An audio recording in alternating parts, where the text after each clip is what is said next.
Welcome to Arhata Yoga Ashram. Today we have come up with a new topic about why yoga philosophy is essential for authentic yoga teaching. Let's begin there. Welcome back. Today, we're exploring a topic that quietly shapes every meaningful yoga class, yet is often misunderstood or overlooked: a yoga philosophy, not as a history lesson, not as something abstract or too spiritual, but as a living framework that supports authentic yoga teaching in the modern world. Whether you're a teacher, a trainee, or a committed practitioner, this conversation matters, because without philosophy, yoga risks becoming just another movement trend. With philosophy, it becomes a practice of clarity, ethics, and real transformation. Yoga philosophy, not ancient theory, but practical wisdom. When people hear yoga philosophy, they often imagine dense Sanskrit texts or ideas disconnected from real life. In reality, yoga philosophy was designed to be applied to relationships, work, stress, health, and self-understanding. Classical texts like the Yoga Sutras of Patanjali were not written for scholars alone. They were practical manuals for understanding the mind, reducing suffering, and living with integrity. For yoga teachers, philosophy answers a core question: why am I teaching yoga at all? Without that why, the technique eventually feels hollow. The difference between skilled teaching and authentic teaching: you can teach strong classes without philosophy. You can cue well, sequence intelligently, and keep students engaged, but authenticity comes from alignment between what you teach and how you live. Yoga philosophy provides that alignment. It informs how you speak to students, how you handle authority and boundaries, how you respond to competition,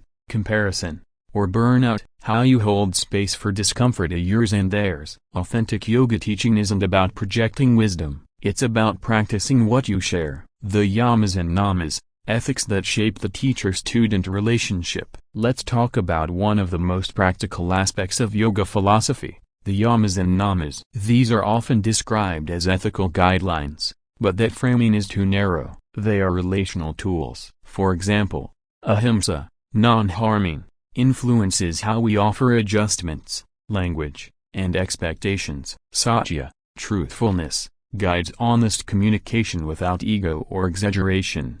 Aparigraha, non-grasping, helps teachers avoid dependency, power imbalance, or spiritual branding. Research and educational psychology consistently shows that ethical clarity increases trust and learning safety. Yoga philosophy understood this long before modern pedagogy. For teachers, these principles aren't optional, they are foundational. Why philosophy prevents burnout in yoga teachers? Burnout is common in the yoga world, and it rarely comes from too much teaching alone. It comes from misalignment, teaching externally while feeling disconnected internally. Yoga philosophy reframes success. It shifts the focus from performance to process. Philosophical inquiry reminds teachers that presence matters more than popularity. Teaching is service, not self-validation. Growth is not linear. Studies on mindfulness-based professions show that value-based teaching significantly reduces emotional exhaustion. Philosophy provides those values.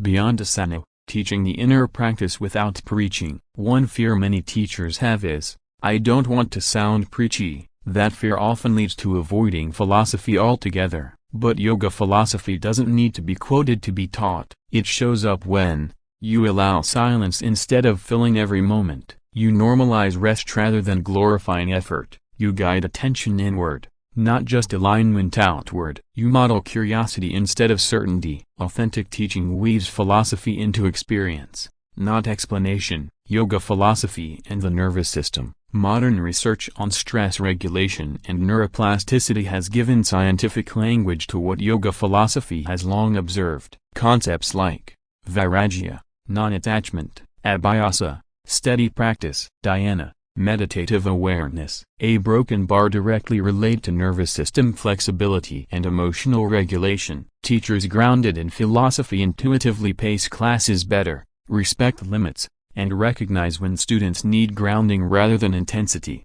This is not mystical, it's embodied wisdom. Philosophy as a compass in a commercial yoga world. Let's be honest, yoga today exists within marketing, branding, and social media. There's nothing inherently wrong with visibility, but without philosophy, It's easy to lose direction. Yoga philosophy asks, am I teaching for validation or service? Am I adapting yoga thoughtfully or diluting it? Am I encouraging agency or dependency? These questions protect both teacher and student. Authentic yoga teaching doesn't reject modern platforms, it uses them consciously, teaching philosophy without cultural appropriation. Another reason philosophy matters is respect. Yoga philosophy provides cultural and historical context, helping teachers avoid superficial or extractive approaches. This doesn't mean rigid traditionalism, it means acknowledging sources, avoiding misrepresentation, teaching with humility rather than ownership.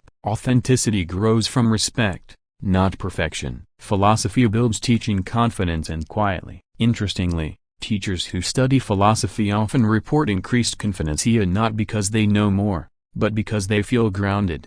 Philosophy gives teachers language for uncertainty, frameworks for self-reflection, permission to keep learning. Confidence rooted in philosophy is calm, not performative. Students feel that difference immediately. For students, why this matters to you. If you're a student listening, here's why yoga philosophy matters to you. A teacher grounded in philosophy is more likely to respect your autonomy, teach inclusively, avoid fear-based or guilt-driven messaging, encourage discernment rather than dependence. In other words, philosophy protects the student experience, bringing philosophy into your teaching practically. If you're wondering where to start, keep it simple. You might begin by reflecting on one yama or nama each month, journaling after classes instead of rushing to the next, observing how your teaching language affects energy in the room, reading short sections of classical texts slowly, not academically. Philosophy grows through relationship, not memorization. Final reflection. Authenticity is a practice. Yoga philosophy doesn't make teaching perfect, it makes teaching honest. It reminds us that yoga is not about controlling the body, fixing the mind, or impressing others. It's about understanding experience with clarity and compassion. Authentic yoga teaching emerges when philosophy is lived and not recited, and perhaps that's the quiet truth at the heart of yoga philosophy. It's not there to make us teachers, it's there to help us remain human while we teach. Thank you for listening. Stay connected with us and learn more. Visit at arhantayoga.org.